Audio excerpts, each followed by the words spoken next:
Plusieurs chefs d'État africains attendus au Gabon à l'occasion du 10e anniversaire de décès du président Omar Bongo Ondimba. Faustin Archange Touadéra et Denis Sassou Nguesso, déjà en terre gabonaise, pendant qu'était déposée une gerbe de fleurs au mausolée du disparu par les présidents des instances. Dans ce journal, l'ancien président du Conseil économique et social, Edmond Okunvele, auteur du livre Déficit démocratique et mal développement en francophonie, a donc présenté officiellement son ouvrage. C'était hier au grand public devant la presse nationale et internationale. Et puis, dans ce journal, nous recevrons également Patrick Mboma, c'est le parrain des samba professionnels, débuté le 3 juin dernier, les samba qui s'achèvent demain. Patrick Mboma sera donc sur ce plateau. Nous dresserons un petit bilan par rapport à cet événement. Bonsoir à tous, votre journal. Nous vous le disions, plusieurs chefs d'État africains sont attendus au Gabon à l'occasion du 10e anniversaire du décès du président Omar Bongo Ondimba. Faustin Archange Touadéra et Denis Sassou Nguesso sont les premiers arrivés. Julien Kogué Bekale, le Premier ministre gabonais, a accueilli les hôtes du chef de l'État Ali Bongo Ondimba. Le point dans ce condensé de nos confrères de la presse présidentielle. Le ballet diplomatique se poursuit en République gabonaise. Au registre des hôtes de marque de la commémoration du 10e anniversaire du décès du président Omar Bongo Ondimba, Faustin Archange Touadéra, le président de la République centrafricaine. En foulant le sol gabonais, cette fin d'après-midi du 7 juin, le leader de Centrafrique se livre à un devoir de mémoire pour honorer de la plus belle des manières un personnage qui, une bonne partie durant de sa vie, s'est battu pour la paix en RCA. La communauté centrafricaine du Gabon, bien mobilisée, est venue l'accueillir dans la pure tradition d'hospitalité africaine.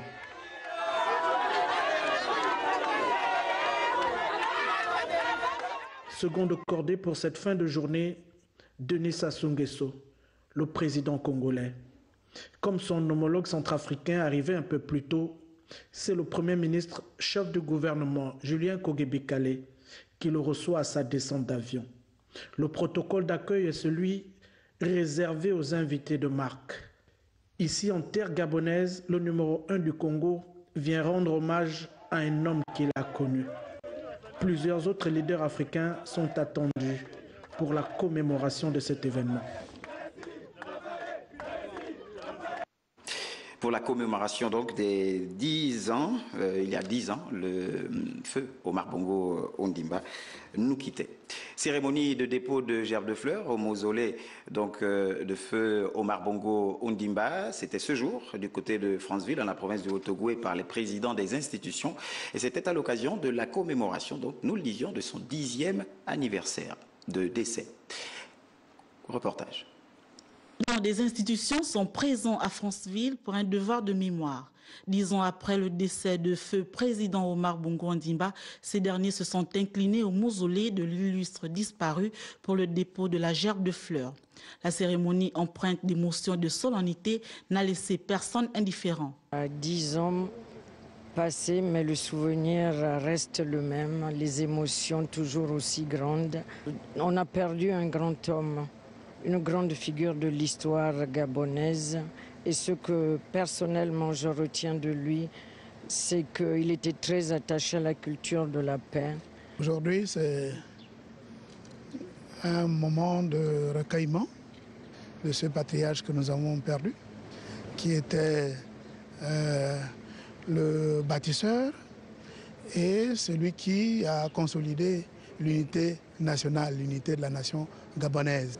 Les présidents d'institutions se sont pliés à ce rituel en présence des membres de la famille de feu président Omar Bongo qui se sont également inclinés à leur tour. Chante de la paix et de l'unité nationale, celui qui aura présidé aux destinées du Gabon de 1967 à 2009 a laissé des souvenirs indélébiles. Et pour sa part, le secrétaire général du PDG a fait une importante communication. C'était hier au siège du parti. Occasion pour Eric Dodo Bungenza de rappeler les qualités de l'homme politique qui ont marqué sa vie sur Terre. Charles Obamondo, Thierry Mandaka. Une communication aux allures d'un véritable cours magistral, le secrétaire général du Parti démocratique gabonais, face aux militants, a su magnifier avec justesse et élégance les qualités morales, intellectuelles et d'homme politique du père fondateur, révélant au grand jour les sources d'inspiration de Omar Bongo Ondimba dans le choix de la devise du PDG. Dialogue, tolérance, paix. Donc la devise du Parti démocratique gabonais est une devise divine. Elle n'est pas une devise qui s'est décidée dans un bureau enfermé entre humains. Elle vient de très loin. Elle vient de Dieu. Au plan conceptuel, Éric Dodo Bouguenza a balayé d'un revers de la main les arguments de ceux qui pensent que le parti n'a jamais eu d'idéologie. Le PDG a bien une idéologie. Une idéologie qui s'appuie sur le néolibéralisme humaniste et patriotique. Voilà notre idéologie. Au terme de cet exposé dense et captivant, l'on retiendra pour l'essentiel que la mémoire d'Omar Bongo Ondimba restera à jamais gravée dans les consciences individuelles et collectives de la nation gabonaise. Son principal mérite a été d'avoir consacré au peuple gabonais toutes ses facultés, toute son influence et toute sa vie. Au demeurant, Éric Dodo Bouguenza a rassuré quant à la volonté du président Ali Bongo Ondimba de garantir la pérennité du parti et la sauvegarde des intérêts de ses compatriotes. Et puis la rédaction de Gabon Premier vous propose également une série de reportages en hommage au président. Ce sont entre autres des témoignages des personnalités de la République qui ont servi sous le président défunt. Considéré en son temps comme un baobab, un bâtisseur, un visionnaire, un rassembleur, Omar Bongo Ondimba, ses actes pour la prospérité du Gabon, son engagement pour asseoir l'unité nationale et ses stratégies pour garantir la paix à travers le monde restent encore présents dans tous les esprits.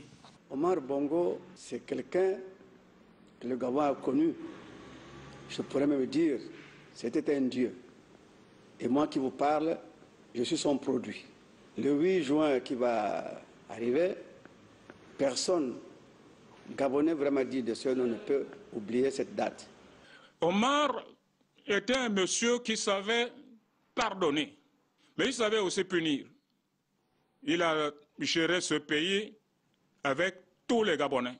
Parce que quand Omar avait des problèmes, il appelait tous les notables dans chaque province de notre pays. Et il prenait exactement la décision des notables. Ils l'ont côtoyé, tant sur le plan professionnel que familial. Ces Gabonais, naguère des hauts dignitaires de la République, commémorent cet anniversaire des 10 ans de décès d'Omar Bongo Ondimba, la tête plongée dans les souvenirs. Suite à la mort de Léomba, il a pris le pouvoir et il a souhaité vraiment avoir un organe de presse à l'intérieur de la présidence de la République qui s'occuperait exclusivement de ses activités. Donc, avec des collègues, nous avons créé la presse présidentielle en 1972. Et ensuite, nous avons créé la deuxième chaîne parce que, pour des raisons qui lui étaient propres, il avait souhaité qu'on crée la deuxième chaîne. C'est ce qu'on a fait. J'étais pratiquement la queue d'Omar Bongo Ondimba. Partout où il partait, j'étais constamment avec lui. Il a trouvé le Gabon qui n'était pas celui qui est aujourd'hui. Et il a travaillé. Les réalisations sont là. Celui qui aujourd'hui se réveille et dit qu'Omar Bongo n'a rien fait, c'est qu'il est vraiment ingrat. Dit-on, les morts ne sont pas morts. Omar Bongo Ondimba vit à travers l'immensité, la durabilité et la splendeur de son œuvre.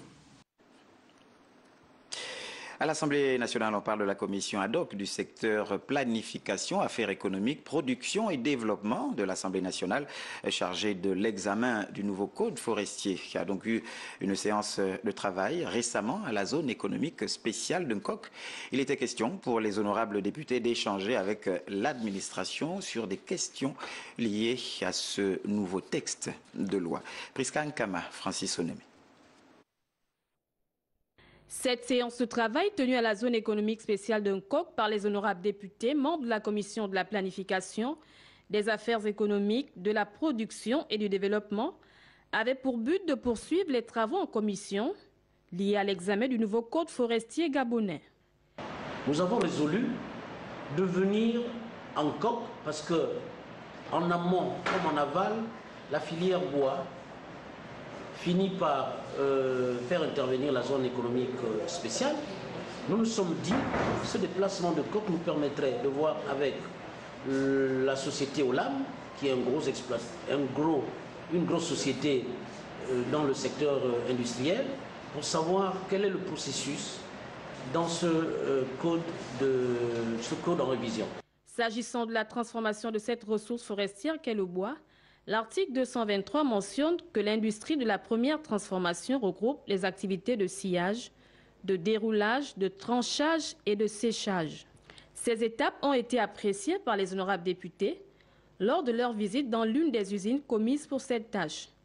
Occasion pour l'honorable Mikanga Semba Philippe de livrer son sentiment. Je voudrais d'abord vous dire que je suis très ému parce que c'est ma première visite aujourd'hui de visiter la zone économique de Nkok. J'avoue que l'une des principales missions de la création de la de cette zone économique de Nkok consistait à diversifier l'économie gabonaise. Donc aujourd'hui, par rapport à tout ce que j'ai vu, par rapport à tout ce que j'ai vu comme installation, par rapport à la transformation du bois, j'avoue que je suis très ému. Soulignons que les 49 entreprises du groupe Olam opérant dans le secteur bois connaîtront leur sort à l'issue de l'examen de cette nouvelle réglementation.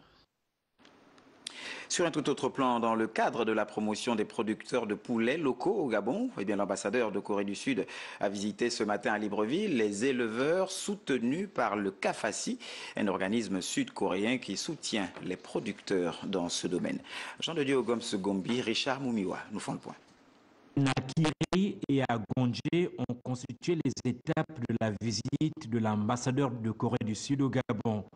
Ici, les éleveurs sont appuyés par le CAFACI, un organisme sud-coréen chargé de faire la promotion des éleveurs de poulets locaux et industriels. La poule, elle couvre pendant 21 jours. Après 21 jours, il y a éclosion. Et maintenant, après, les mères, on les isole avec les poussins. Et lorsque le duvet généralement tombe, le poussin est complètement recouvert de plumes, on le laisse maintenant, on l'isole de la maman. La difficulté réside toujours au niveau de l'aliment. Vous savez, l'élevage au Gabon, c'est la problématique. L'alimentation cause problème. Les gens ont la volonté de faire de l'élevage, mais l'aliment revient toujours parce qu'aujourd'hui, un sac d'aliments, la provente, c'est 17 500 le sac. La promotion vise en effet d'obtenir les bons niveaux de gestion des ressources locales et de diffuser les technologies d'élevage applicables à d'autres fermes en vue d'une augmentation de la productivité à petite échelle orientée vers le marché. Le Gabon importe beaucoup d'œufs à l'extérieur, donc l'objectif ici que nous voulons avoir, c'est d'augmenter la production des fermiers locaux pour qu'ils soient à même de fournir le marché local et aussi d'augmenter leurs revenus. En juillet 2010, le Gabon, à travers l'ONADER, a signé le mémorandum d'entente relatif à la constitution d'une initiative de coopération agricole et alimentaire entre la République de Corée du Sud et l'Afrique. Coopération toujours. Du 30 au 31 mai dernier s'est tenu à Macao, en Chine, le 10e forum international sur l'investissement dans les infrastructures de qualité et la construction, organisé conjointement par la China International Association et l'Institut de commerce et des investissements de Macao. Cette rencontre a vu la présence de plusieurs États, dont notre pays, le Gabon, représenté par le ministre des Transports et de la Logistique. Les enjeux de ce forum dans ce reportage de Cabrel Guilain-Lemami et Médaringeng. Macao, région autonome de la côte sud de la Chine continentale, jadis territoire portugais, jusqu'en 1999 a été une fois de plus le lieu de rendez-vous de plusieurs États à l'occasion de cette 10e édition du Forum international sur les investissements dans les infrastructures et la construction, organisé par la China International Contractor Association en partenariat avec l'Institut du commerce et des investissements de Macao. Cette rencontre internationale qui s'est déroulée sous le thème promotion de la qualité et du développement durable de l'industrie, infrastructure internationale était d'une importance capitale, surtout pour les pays africains, dont le Gabon, représenté par le ministre des Transports et de la Logistique, Justin Boudangoy. Elle a servi de plateforme d'échange entre les représentants des différents États invités, les représentants des institutions financières et les entrepreneurs qui ont planché sur les mécanismes de développement du secteur des infrastructures internationales. La situation de Libreville est préoccupante avec le Grand Libreville, comme je venais de vous le décliner, la commune d'Ntoum qui se développe, la commune d'Ovendo qui se développe, la commune d'Akana qui se développe. Donc nous devons désormais envisager des mécanismes qui non seulement vont drainer un développement, non seulement vont susciter une réorganisation de la ville, mais qui vont aussi apporter des facilités en matière de mobilité de biens et de personnes. Les assises de Macao ont également permis de générer une synergie avec la plateforme de services de coopération commerciale entre la Chine et les pays qui ont pris part à ce 10e forum international. Plus de 30 dirigeants de développement multilatéraux et d'institutions financières internationales, plus de 700 entrepreneurs de construction renommés fournisseurs de matériel de construction ont répondu présents à ce rendez-vous afin de motiver les représentants des États à participer activement au développement infrastructurel de leur région. Des expositions, des présentations de projets et des séances de jumelage et des réunions d'affaires ont eu lieu pendant l'événement qui s'est déroulé au moment où la ville de Macao s'apprête à célébrer le 20e anniversaire de son retour à la République populaire de Chine. Et puis l'Office national de l'emploi, via le Fonds d'insertion et de réinsertion, vient de signer 2 conventions cadres avec les entreprises Ernst & Young et la FFA, juridique fiscale. Les signatures qui rentrent dans le cadre du contrat d'apprentissage jeunesse. C'était donc en présence du ministre de la formation professionnelle, de l'insertion et de la réinsertion des jeunes, Nanette Longa Makinda. Stevie Oyan-Mesui et Richard Moubiwa nous font le point. Le contrat d'apprentissage jeunesse, l'opportunité qui ouvre la voie à l'auto-emploi chez les jeunes, s'enracine davantage dans le monde des affaires au Gabon. 15 jeunes, dont 10 vont intégrer la société Ernst & Young et 5 autres, la FFA juridique et fiscale. Un stage possible grâce à cette signature des conventions cadres entre les structures précitées et le Fonds d'aide à l'insertion et à la réinsertion professionnelle. La signature de cette convention est très symbolique, c'est la convention donc contrat apprentissage jeune, parce que la dynamique d'un pays se mesure à la capacité que l'on a à former nos jeunes. Nous sommes dans un monde qui bouge beaucoup, qui change beaucoup, et nous avons beaucoup de jeunes qui poussent. Ces entreprises, en acceptant de jouer le jeu, participent à aider le gouvernement à renforcer et à redynamiser l'accès des jeunes au marché du travail. Une action qui obéit à la vision du gouvernement de Julien Korbekali, assurer et garantir le bien-être économique et social des populations et des jeunes en particulier. Voudrais-je profiter de cette occasion qui m'est offerte pour inviter les autres entreprises en place, tout secteur d'activité confondu, à emboîter le pas, ce qui, à mon humble avis, renforcera les notions d'équité et d'égalité de chance chères au président de la République, chef de l'État, son Excellence Ali Bongo Ondimba. Le contrat d'apprentissage jeunesse est un dispositif qui a été instauré par le président de la République, Ali Bongo Ondimba, en 2014. Au sortir des assises sociales, sont concernées les personnes âgées de 16 à 35 ans. Et puis dans l'actualité débutée le 3 juin dernier au complexe scolaire Mireille d'Ira, les samba professionnels s'achèvent donc demain. Et un rendez-vous du donner et du recevoir dont le parrain de cette 6e édition est sur ce plateau avec nous. Il s'agit bien sûr de Patrick Mboma. Patrick Mboma, bonsoir. Bonsoir. Michel Dira, je rectifie juste. Michel Dira, oui. Tout à fait. Alors, vous êtes le parrain, nous disions, de cette 6e édition des Samba professionnels. Alors, comment on se sent quand on est parrain? Qu'est-ce qu'on fait exactement? Alors, quand on est parrain, d'abord, on est flatté de l'être, parce que c'est une forme de reconnaissance d'une personne ou d'une personnalité et de ce qu'elle fait, de ce qu'elle peut apporter. Ce que j'apporte, c'est, je l'espère, un peu de visibilité. D'ailleurs, le fait de pouvoir en parler ce soir et m'adresser à plusieurs centaines de milliers, voire millions de personnes peut en être un signe. Ensuite, il y a plusieurs ateliers. Il m'est arrivé ponctuellement d'être, comme d'autres panélistes, en charge d'animer un atelier. Alors, parlez-nous justement de l'atelier que vous avez animé. De quoi avez-vous parlé? On a parlé du football et du footballeur et de son environnement. Nous étions avec Pape Diouf, nous étions avec Romain Grimaud et journaliste aussi, notamment à Canal+, et Paul Kessani.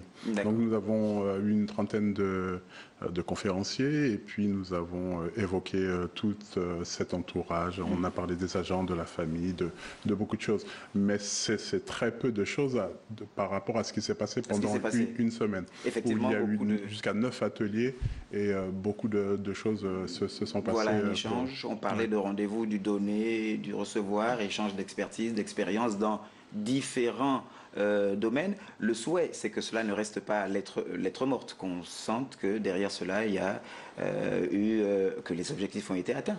Je pense qu'il y a d'abord un signe qui montre que les Samba professionnels sont utiles et sont une avancée, c'est la présence de Pape Diouf pour la 6e année consécutive.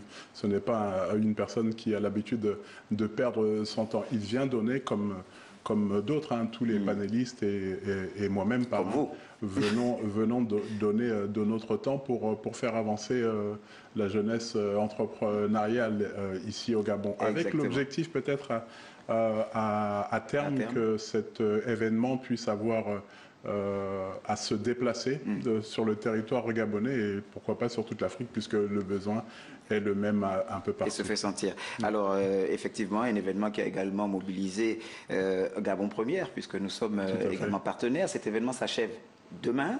Alors, au terme de cette rencontre, avec quel sentiment repartirez-vous? Alors, d'abord, un bon sentiment. C'est toujours un plaisir de revenir au Gabon et ensuite, le sentiment d'un travail bien fait. Pas par moi, pas uniquement par moi. L'organisation en général? Je pense que toutes les personnes qui sont autour de Josiane Matenet, qui est la personne qui a pensé à cela il y a déjà un peu plus de 5 ans, enfin qui a mis ça en place, et la fatigue qu'elle éprouve en ce moment montre qu'il y a beaucoup d'efforts et surtout il y a beaucoup de jeunes qui ont trouvé leur voie, qui ont trouvé des plans d'attaque pour leur avenir. Et puis de par le passé, il y a eu des gens qui ont réussi à bénéficier des Samba professionnels. Je pense à Freddy Koula, puisque c'est un de vos compatriotes et surtout il a été avec nous plusieurs temps sur Canal+. En tout cas, c'est un plaisir de vous recevoir sur Gabon Première, Patrick Mboma. Merci d'avoir accepté spontanément notre invitation pour parler effectivement de ces Samba professionnels qui s'achèvent demain. Patrick Mboma était l'invité de ce 20h. Il était le parrain, il est jusqu'à demain du moins le parrain de la 6e édition des Samba professionnels. Dans l'actualité, ce tumulte ce matin à l'hypermarché Mbolo causé par un mouvement d'humeur de ses agents. Le magasin est resté fermé toute la matinée et c'est dans l'après-midi que le calme est revenu. Le service a pu reprendre également, mais sur fond d'agitation. Le constat d'Éric Nzegui Badinga et de Gérard Magnagna. Mbolo était à l'effervescence. La tension était palpable. Les salariés ont exprimé leur mécontentement en bloquant l'accès du magasin aux usagers éberlués. Techniquement, le personnel de Soligab a entrepris une grève d'avertissement qui court sur 2 jours. Alors, ce personnel en question est surpris ce matin, dans leur élan, l'arrivée des policiers qui ont commencé à brutaliser tout le monde. Voilà, tous les salariés qui étaient en grève, vu qu'ils étaient désarmés, puisque c'est une grève qui se veut pacifique, tout le monde s'est assis comme un seul homme et on n'a rien compris des agissements des policiers. Bon, ils étaient certainement dans leur mission, mais en même temps, c'est un personnel qui grève dans son enceinte Et je pense que jusqu'à preuve du contraire, la grève, c'est un droit légal. Parce que même si aujourd'hui, la direction se défend de ne pas avoir eu le préavis de grève, ça reste à prouver parce que tous les documents sont en notre possession, y compris le préavis déposé au niveau de l'inspection du travail avec les accusés de réception. C'est juste pour dire que c'est un mouvement de grève de tout ce qu'il y a de légal. Et vous revendiquez quoi?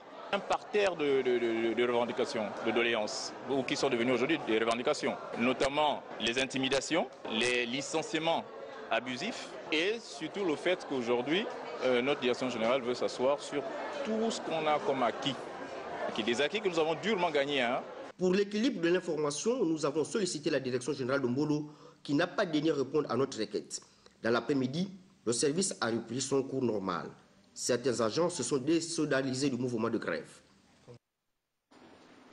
Jean-Olivier Makaya, réélu à près de 73% à la tête du Ciprocom au terme d'un scrutin professionnel qui a vu la participation des agents de Gabon Première et Radio Gabon, témoins de l'événement, message aérien Ngo Obama et Pierre Claverella.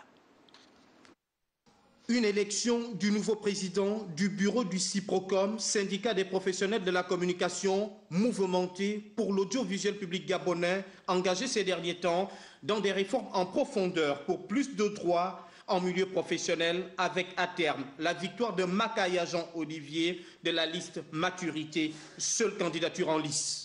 C'est un sentiment de joie parce que tout simplement la volonté de l'Éternel s'est exprimée et mes collègues une fois de plus m'ont fait confiance au regard un peu des actions que j'ai pu mener il y a quelques mois passer à la tête du Ciprocom. Avec 83 voix sur 89 votants, le président réélu du Ciprocom met désormais l'accent sur les défis actuels pour la lutte syndicale. Le combat qui est le mien, c'est me battre contre les dictions syndicales, parce que je pense que lorsqu'on est leader syndical, on ne doit pas sortir du cadre qui est le nôtre. Il faut rester dans l'action syndicale, parce que nous avons assisté à un syndicalisme qui a longtemps divisé les communicateurs. Et je crois la mission qui est la mienne avec les membres du bureau qui m'accompagnent, c'est de réunir tous les communicateurs, parce qu'il y a cette friction-là au sein de notre maison. Et je pense qu'il est temps que les syndicats de commun accord puissent trouver un cadre de travail, travailler ensemble afin de faire avancer la maison communication. Une élection professionnelle importante dans un pays actuellement en tête du peloton en matière de liberté de la presse en Afrique centrale. Et puis dans l'actualité, notez qu'après le quartier Transfo, Jean-Fidèle Otando vient de lancer les travaux du quartier Lazaret dans le 2e arrondissement de la commune de Port-Gentil. Un nouveau chantier qui vise à soulager les populations qui ont du mal à se déplacer à cause du piteux état de cette route. Guy Fresne, Dongobian, Lucien Barreau-Manqué. Deuxième plus grand chantier après le Transgabonais, la route Port-Gentil-Omboué et la matérialisation de la promesse du chef de l'État, Ali Bongo Ondimba, de sortir le Goué maritime et surtout la capitale économique de son enclavement.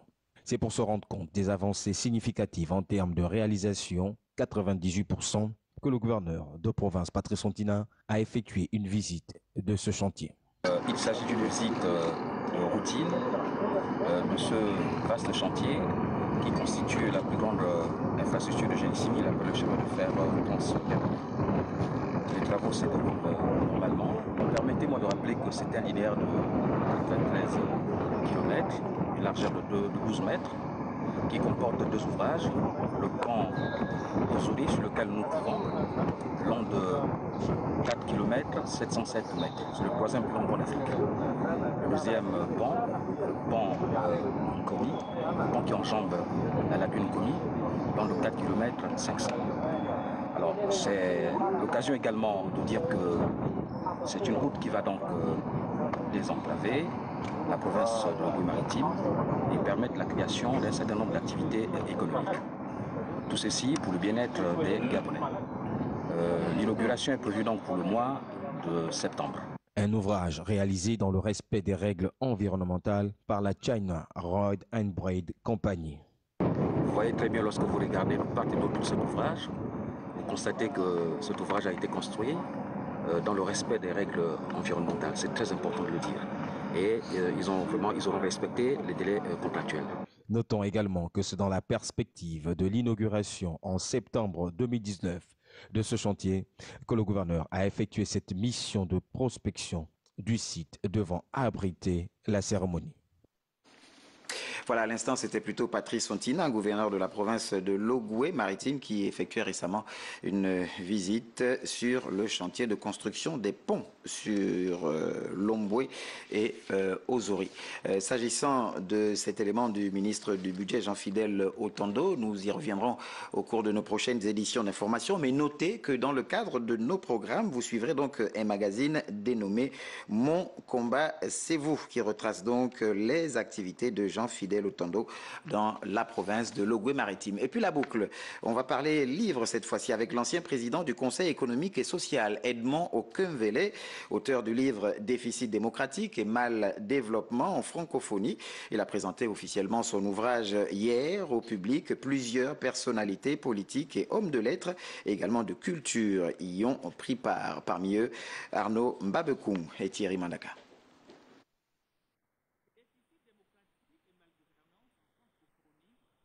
Les dirigeants ne peuvent plus. Ce livre d'Edmond Okumvele Nkogo traitant des questions multiformes liant la France et l'Afrique, lesquelles évoluent au rythme des crises politiques fragilisant ainsi les efforts de démocratisation et de développement, tel préfacé par l'ancien président sénégalais Abdou Diouf, a été présenté par l'auteur à la faveur de la conférence de presse qu'il a animée. Dans le fond, Edmond Okumvele Nkogo, tout en évoquant la densité de la richesse des relations et des échanges historiques entre la France et l'Afrique, conclut à un bilan globalement négatif, tant sur le plan économique, politique, social que culturel. Le problème, c'est un problème de système. Il faut changer ce système qui fait à ce que les gens ne peuvent pas se mouvoir. La France, si elle veut reprendre la place qu'elle avait avant, il faudrait qu'elle change son système. Je ne m'attaque pas à elle. La présentation de cet ouvrage a drainé la crème intellectuelle, politique et d'acteurs culturels du pays qui donnent leur avis sur l'importance de s'imprégner du contenu de cet ouvrage. C'est un livre qui peut permettre à l'Afrique d'avancer parce qu'il a parlé d'autres modèles qui ont fait leur preuve dans d'autres pays. Je recommande à tous les Gabonais d'acheter ce livre parce que pour moi, c'est un livre bilan, c'est un livre qui suscite, qui appelle à une prise de conscience collective et personnelle et qui me commande en tant que Gabonaise à me poser la question de savoir qu'est-ce que je suis pour mon pays. Pour sortir de ce mal déficit démocratique et mal gouvernance en francophonie, l'auteur préconise comme solution pour le cas des pays africains le fédéralisme à cause de l'échec de la forme unitaire actuelle de l'État en francophonie, caractérisée par la concentration qu'il trouve abusive des pouvoirs autour des dirigeants.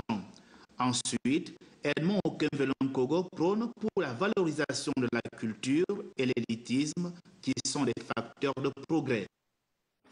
Voilà, c'est donc la fin de ce journal. Mais gardez vos positions puisqu'on se retrouve après ce journal. L'édito de la rédaction rentre de vacances et nous parlerons à cet effet de mode dont notre société se passerait bien, le proxénétisme. 23h pour vous informer. Wilfried Piga Vwamba, continue des programmes sur notre chaîne.